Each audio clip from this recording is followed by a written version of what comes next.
familjet si e ardhur. Do thonë, kjo ka qenë mbështetje direkte që rrit të ardhurat familjare.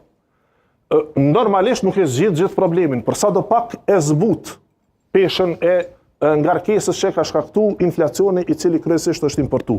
Tjetra, kemi mbështet rritjen e punësimit. E rritja e punësimit pastaj ka shkaktu presion edhe për rritje të pagave.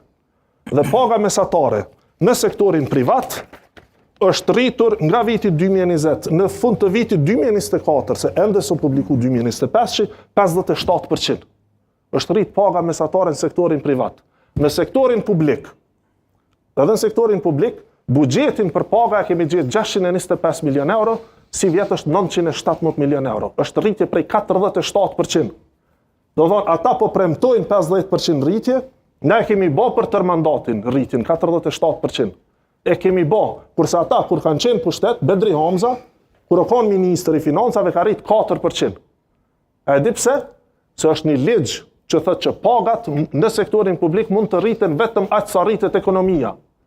Dhe ai kur e ka rrit ekonomin 4% vitin 2018, i ka rrit edhe pagat 4%.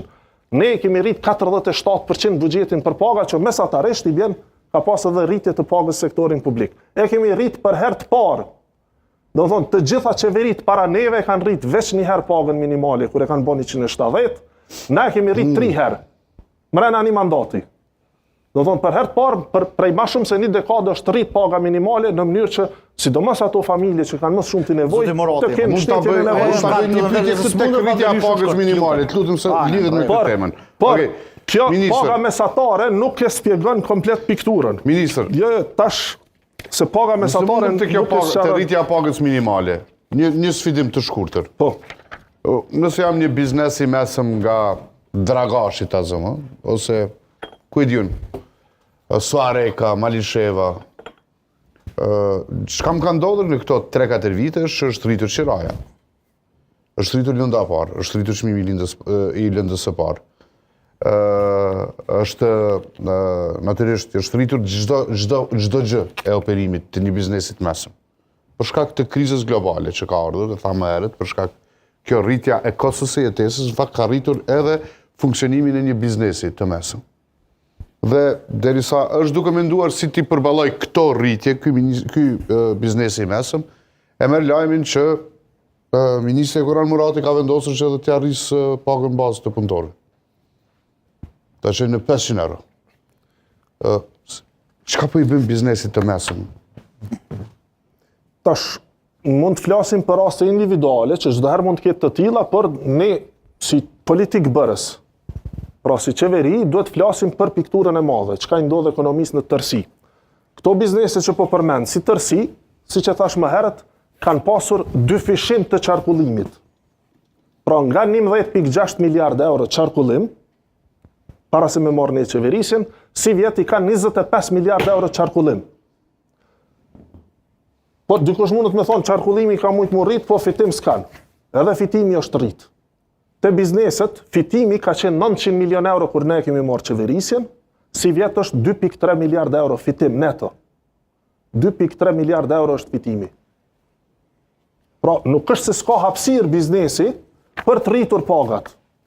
Sepse në fund të fundit, ato paga që rriten, krijojnë vlerë të shtuar në ekonomi, sepse është fuqi blerëse shtesë, e cila përkthehet në konsum më të madh për shërbimet edhe produktet edhe të vetë atij biznesi. Pra, çaj biznes që i rrit pagat e punëtorëve të vet, do t'i rritet shitja. Edhe kësaj rrota ekonomike vazhdon e sillet me shpejtësi më të madhe. Por kur jemi te pagat, sepse e thash, rritja vetëm e pagës mesatare nuk e tregon krejt tregimin. Okay. E shohim pagën totali i pagave në ekonominë e Kosovës sa është pagu. Pra me sektor publik e me privat. Në vitin 2020 ka qenë 2.2 miliard euro. Pra 2 miliard euro e 200 milion, në vitin 2020 janë paguar paga në gjithë ekonominë e vendit. Në vitin 2024 i ke 3.6 miliard euro. Pra është gati 80% rritja e pagave të paguara në ekonomi. Është përtej 57% të pagës mesatare. Sa është rritja 57%? E pagës mesatare në sektor privat. Në përgjithësi rritja e pagave, sa ka shkuar?